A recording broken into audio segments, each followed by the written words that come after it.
물 흐르듯 시원한 답변으로 우리의 속을 뚫어준 이준석 전 최고위원. 이번 주는 지금까지 다뤄온 주제들 중 핵심 답변 내용을 모아 영상을 제작해 보았습니다. 여당은 이번 대법원 판결에 대해 정의와 진실을 외면한 한심한 결론이라고 비판했는데요. 여당의 반응 어떻게 평가하시나요? 검찰을 악마화해야 되는 여권 입장에서는 뭐라도 나오길 바랬을 거예요. 그런데 이번에 또 신속하게 결론이 나와가지고 아무것도 없는 거로 나오니까 사실 본인들이 그 헛발질한 게 되거든요. 근데 이 상황에서 하던 주장을 멈출 수는 없고, 그래서 굉장히 원론적인 두리뭉실한 그런 이야기로 검찰을 비판했는데, 저는 이렇게 생각합니다. 이번 정권 들어가지고 굉장히 특이한 지점이 뭐냐면은 재소자들의 주장을 바탕으로 해가지고 검찰의 행태를 공격하는 경우가 굉장히 많이 나오고 있어요. 우리가 잘 알고 있는 다른 건인 채널A 사건에서의 한동훈 검사가 이러이러한 주장을 했다라는 채널A 쪽에다가 어떤 특정한 주문을 해가지고 표적 수사를 했다는 주장이 사실 그것도 재소자 입에서 나온 거거든요. 재소자 또는 사기범으로 된 분들, 이런 분들한테서 이런 주장들이 나오는데, 저는 이게요, 정권이 사실상 검사라 그러면 자기 정권의 법무부 밑에 있는 검사들입니다. 이 사람들을 믿지 않고 오히려 사기나 아니면 여러 가지 혐의를 받거나 아니면 형을 산 사람들의 이야기를 들어가지고 공무원 조직에 있는 사람을 계속 공격하는 것은 굉장히 이례적이다. 그때 채널A 사건도 결국엔 한동훈 검사가 굉장히 부적절한 행동을 한 것처럼 여권은 몰아갔지만은 녹취록 나온 거 보니까 그냥 통상적인 얘기, 그런 얘기를 한 것에 그치지 않았던 것처럼 이번에도 이 모해 위증이라는 것도 굉장히 무슨 검찰의 부적정이라는 행위를 잡아낸 것처럼 광고하지만은 실제로는 전혀 그런 상황이 아니었다라는 것이 드러나면서 매번 이 검찰을 상대로 한 이 여권의 지적은 이제 실패로 돌아가는 그런 상황이 되고 있습니다. 시장 임기가 사실상 1년 조금 넘은 상황에서 현실화 가능성이 높은 공약은 어떤 것이라고 보시나요? 저는 이제 오세훈 후보 같은 경우에는 부동산에 있어서 재건축 재개발에 이제 안전진단이라는 것이 있거든요. 이 주택이 아까 말했던 사람들이 계속 살 수 있는 여건인지 아닌지를 따져가지고 재건축을 해야 된다 말아야 된다를 판단하는 그런 절차인데요. 예비 안전진단이 있고 이제 본진단이 있는데, 오세훈 후보 같은 경우에는 이 예비 안전진단을 통과하는 단지들에 대해서 본진단이나 이런 것들이 있어가지고 신속하게 처리할 수 있게 하겠다, 이런 입장인 것이고, 각종 규제를 취임하면 일주일 내로 풀기 시작하겠다, 이런 얘기를 하거든요. 굉장히 전격적으로 진행할 것이다, 이렇게 생각하고요. 박영선 후보 같은 경우에는 관계부처와의 협의를 중요시하는 그런 상황인 것 같습니다. 아무래도 여당의 후보이기 때문에 어쩔 수 없겠죠. 그래서 그 부분 정도의 차이가 있다, 이렇게 보면 될 것 같습니다. LH 사태를 계기로 정부가 부동산 투기 근절 대책을 내놓았습니다. 이 가운데 핵심인 모든 공직자 재산 등록제에 대해 과잉 규제가 아니냐는 시각이 있는데 어떻게 보시나요? 사실 이제 공직자라고 하면은 지금까지는 4급 공무원 이상의 고위직 한 23만 명 정도에 대해서만 재산 등록제를 시행했는데요. 이번에 모든 공직자분 진짜 말단 공무원까지 다 넣는 겁니다. 그런데 이게 얼마나 행정력 낭비인지 이제 아마 볼 수 있지 않을까, 그런 생각을 합니다. 실제로 이게 시장에 미치는 충격파도 장난이 아닙니다. 예를 들어 1,000만 명 정도 되면은 대한민국 국민의 5분의 1 정도 되는데, 5분의 1 정도 되는 사람의 재산을 정부가 들여다보고 잘잘못을 따지기 시작하면은 시장에서 그만큼 위축이 발생할 수밖에 없는 거예요. 그렇기 때문에 이건 굉장히 근시안적이고 반대로 후폭풍도 고려하지 않은 그런 처사다, 이렇게 좀 봅니다. 여야 정당이 내년 대선을 앞두고 20대 유권자들의 표심 변화에 어떻게 대응할지도 주목되고 있는데 어떻게 전망하시나요? 저는 기본적으로 예전에 2018년에 했던 여론조사가 정확하다고 봅니다. 젊은 세대 같은 경우에는 젠더 갈등에 대한 고민을 굉장히 많이 하고 있고, 우리 당에서는 하태경 의원과 제가 이 문제에 대해 가지고 상당히 한 3, 4년 정도 이 고민을 계속 해왔거든요. 그렇기 때문에 젊은 세대도 저희의 일관되고 그리고 좀 지속된 노력을 통해 가지고 신뢰를 보내주고 있는 것 같아요. 그런 것에 감사하고, 이제 민주당에서도 20대, 30대의 움직임이, 특히 남성의 움직임이 심상치 않다라는 것을 자각하고 파악하는 단계에 있는 것 같아요. 그런데 이것을 해석하는 데 있어가지고 아직까지 민주당 사람들은 주저합니다.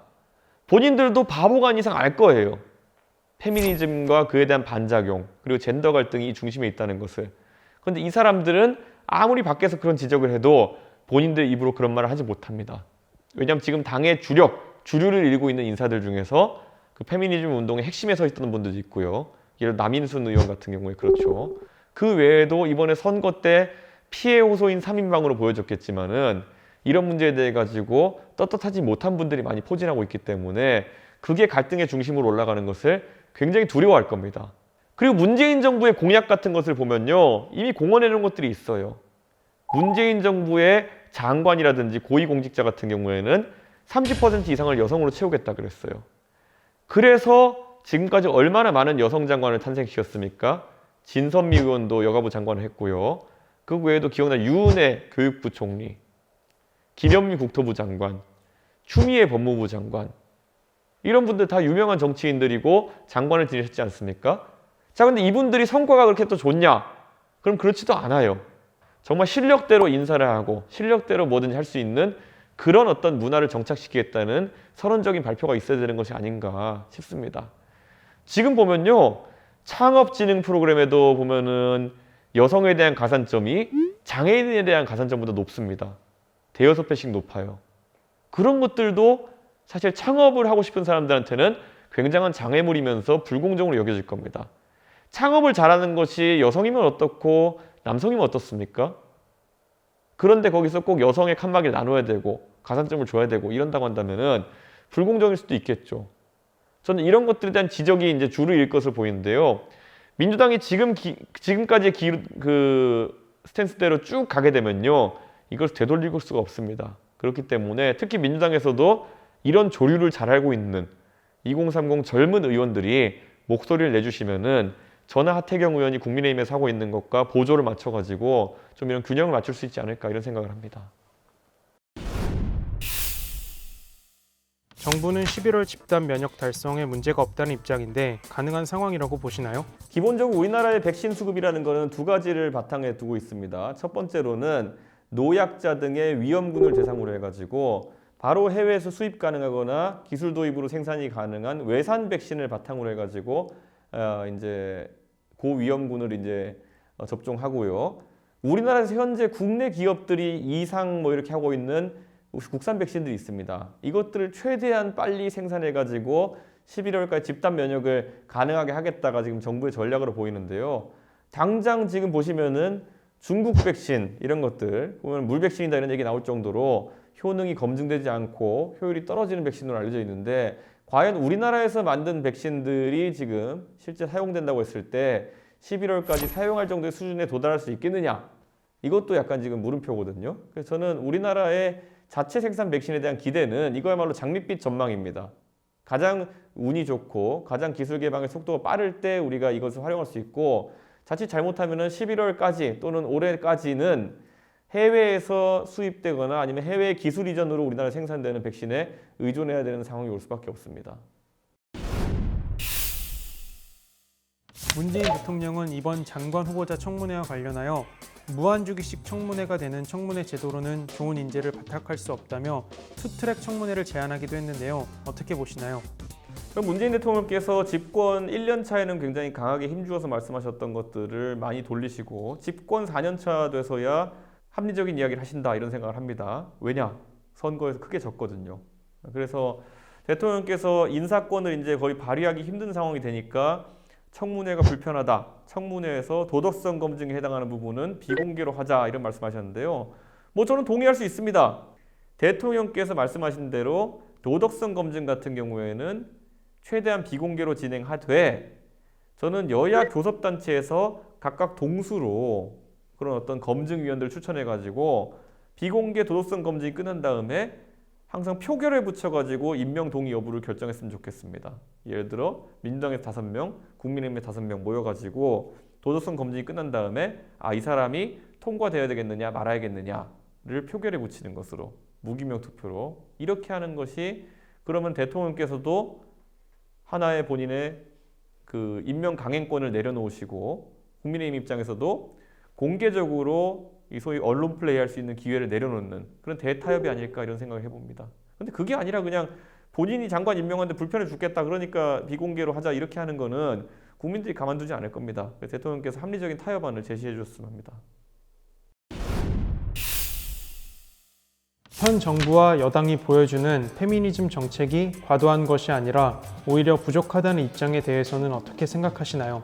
제가 그 방송에서 제가 이소영 의원 그날 처음 본 날이었거든요. 처음에는 참 죄송하지만 그분이 변호사이고 또 유명 로펌의 변호사를 지냈다는 걸 알고 있어가지고 굉장히 성공한 여성이기 한번 물어봤어요. 아니 이소영 변호사라는 개인의 성공에 있어가지고 혹시 차별을 받은 요소가 있다고 한다면, 여성이라는 이유로 차별을 받은 요소가 있다고 한다면은 무엇이 있었는지 좀 설명해 주십시오 했더니 이소영 의원이 그게 굉장히 많다는 듯이 그걸 일일이 어떻게 다 설명합니까? 그랬어요. 저는 그래서 딱 하나만 부탁드렸습니다. 하나만 딱 대표적인 거 하나 말씀해 주시면 됩니다. 그랬더니만은 이 가정 문화 같은 걸 이야기하시더라고요. 그게 본인의 가정의 이야기인지 아니면 보편적인 이야기를 하시는 건지 모르겠지만은 남성이 변호사 한다 그러면은 좋아하는 집 많지만은 여성이 변호사 한다 그러면은 안 좋아하는 집이 있다. 뭐 그런 집이 있을 수도 있겠죠. 그런데 제가 할 수 있는 답변이 이겁니다. 어쩌라고요? 이거밖에 말 못하는 거거든요. 가정마다 다를 수는 있겠죠. 그런데 그게 법과 제도 때문에 그렇게 되는 겁니까? 어느 가정에서 변호사가 되는 걸 좋아할 수도 있겠죠. 어느 가정은 싫어할 수도 있겠죠. 근데 그게 차별입니까, 그게? 근본적으로 지금 여성이 본인의 자아를 실현하고 그리고 뭐 취업하고 취학하는데 어떤 차별이 존재하는지에 대해 가지고 좀 구체적인 대화가 오갔으면 합니다. 만약 진짜 그런 게 존재한다면요, 저는 그것을 철폐하고 또 보정하기 위해 가지고 같이 노력하겠습니다. 금융위원회와 김부겸 국무총리 간의 의견이 충돌하면서 정부 내에서 각기 다른 주장을 하는 상황입니다. 가상자산에 대한 컨트롤 타워 정립이 시급하다는 목소리가 커지고 있는데 어떻게 보시나요? 실제로 가상자산에 대해서 은성수 금융위원장 같은 경우에는 기존에 이제 금융을 다루던 분이기 때문에 이것이 사실상 현재 금융과 병립할 수 없다라는 생각을 가지고 최대한 시장을 위축시키고 폐쇄하자는 방향으로 이렇게 가고 있는 것 같습니다. 그에 반해서 김부겸 총리 같은 경우에는 정치인 출신이고 여론을 살피기 때문에 이것이 젊은 세대에서 하나의 트렌드가 되었고 이미 거기에 투자된 자산이 굉장히 많기 때문에 이것을 불법화하거나 어쨌든 축소시키려고 했을 때 2018년에 그랬던 것처럼 상당한 부작용이 수반된다는 것을 알고 있는 분입니다. 그렇기 때문에 이 부분에 있어가지고 상당히 좀 입장이 금융위원장과 총리 간에 갈리는 부분인데요. 전반적으로 그런데 저는 이 은성수 위원장과 김부겸 총리 간의 이런 대화가 그냥 단편적인 부분만 보고 있다는 생각을 하는 것이 이게 사실 가상 자산에 대한 부분 또는 암호화폐에 대한 부분이 하나의 산업으로 국경을 넘어서 발달할 가능성이 있거든요. 미국이나 이쪽 가상화폐, 가상암호화폐 이런 쪽에서 앞서가는 나라들 같은 경우에는 보통 CeFi라고 하는 중앙화된 그런 금융거래, 현재 뭐 원화나 달러 이런 거라는 거래에 비해서 새로운 형태로 DeFi라고 하는 분산화된 금융 서비스라는 그런 개념을 산업화하기 위해서 노력하고 있습니다. DeFi라는 분산화된 금융 형태로 가게 되면은 우리 기업들이 세계 시장에서 다른 금융기관들과 공정하게 경쟁할 수 있는 틀이 생깁니다. 특히 개발도상국이나 저개발국가 입장에서는 본인의 나라들의 법정화폐보다 오히려 비트코인이나 여러 가지 암호화폐가 훨씬 더 안정적이라고 생각하고 투자할 수도 있습니다. 어떤 나라는 예를 들어 자신들의 화폐의 가격이 하이퍼 인플레이션 때문에 하루 사이에 2배가 되기도 하고 3배가 되기도 하는 그런 나라도 있습니다. 이런 나라들 같은 경우에는 그 나라 은행에 돈을 넣어두는 건 바보거든요. 하지만 그 은행에 돈을 넣어야 될 필요가 있다 그러면은 국제적으로 자기 나라 화폐보다는 자산 가치가 상당히 일정하게 유지되는 비트코인이나 이런 것에 투자할 가능성이 있다. 저는 그렇기 때문에 이런 새로운 금융상품, 가상화폐나 이런 것을 기반으로 한 금융상품이 우리나라의 주도로 만약 개발이 된다고 하면은 우리나라 금융의 활력소가 될 수 있고 세계 시장 진출의 교두보 역할을 할 수도 있는 것이기 때문에 저는 김부겸, 은성수 이 두 분의 어쨌든 규제에 대한 고민을 넘어서 가지고 이런 산업과도 연계된 고민이 좀 있었으면 좋겠다는 생각합니다. 한미 미사일 지침이 42년 만에 종료가 되었다고 합니다. 이 부분은 어떤 의미를 가지고 있고 앞으로 어떠한 변화가 있을 것이라고 생각하시나요?